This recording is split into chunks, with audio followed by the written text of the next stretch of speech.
mabuhay tayong magsasaka. So yun nga, ito na, ginaipon ko ito para i-preserve mo bilang fertilizer. Substitute na fertilizer. Yan. Pinapakita ko para sundin ninyo yung mga ginagawa ko dito, mga kasenyor. Ito. Kahit hindi kasenyor, basta't na mayroong mga palayan, ito ang tamang hakbang na ipinapatupad sa atin ng Department of Agriculture na ang uhot, mayroon tayong layi, mayroon tayong ordinansa, national law na huwag sunugin ang uhot. So yun lang, inibitahan ko yung mga kapariho kong mga magsasaka, sana sundin ninyo ako na huwag nating sunugin ang uhot. Mahalin natin ang uhot na tinatawag. Kunti lang yung space, halimbawa i-imbak mo dyan, kunti lang yung space na gagamitin natin habang siya ay matuyo o mabulok. Yun lang kasimple.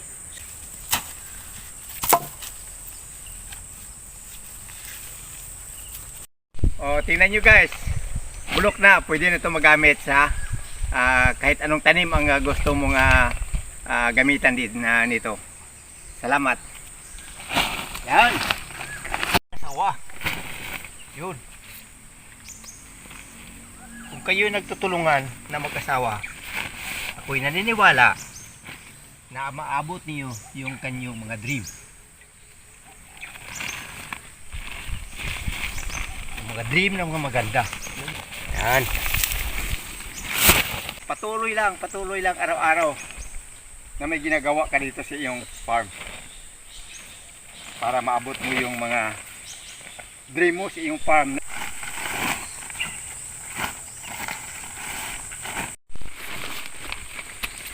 Ito ihalo namin to sa lupa, no? I-mixing, ganyan. Siksik ang pag-mixing. Tapos pag sa flower mo ginagamit, maganda rin. Pag sa mga gulay, maganda rin. Pag sa mga kahoy, puno ng kahoy, maganda rin. So walang problema ang organic.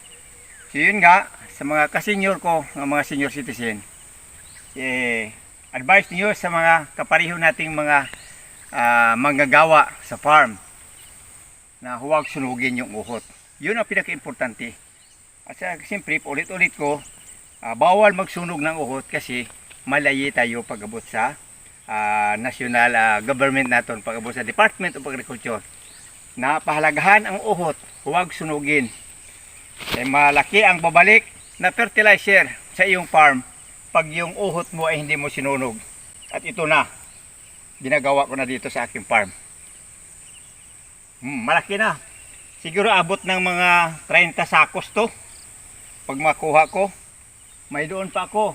So yung bago kong hinarvest dito, yun naman inipon ko man doon para sa next year naman magamit ko naman. Pwede man itong dagdag fertilizer to sa iyong farm.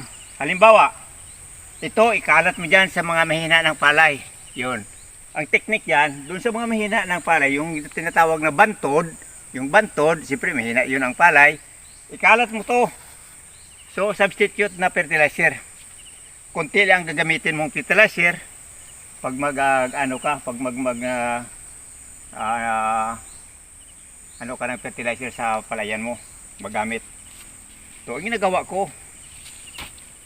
Sinusunod ko yung utos ng agriculture. Yan.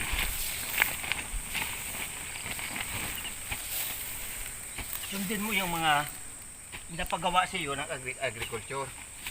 Kasi yun ang nasa tama. Ito na, tingnan nyo guys,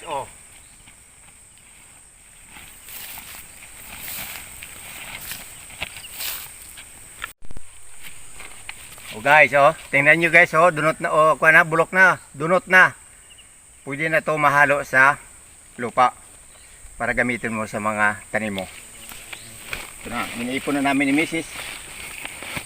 Padala-dalhin namin doon sa taas.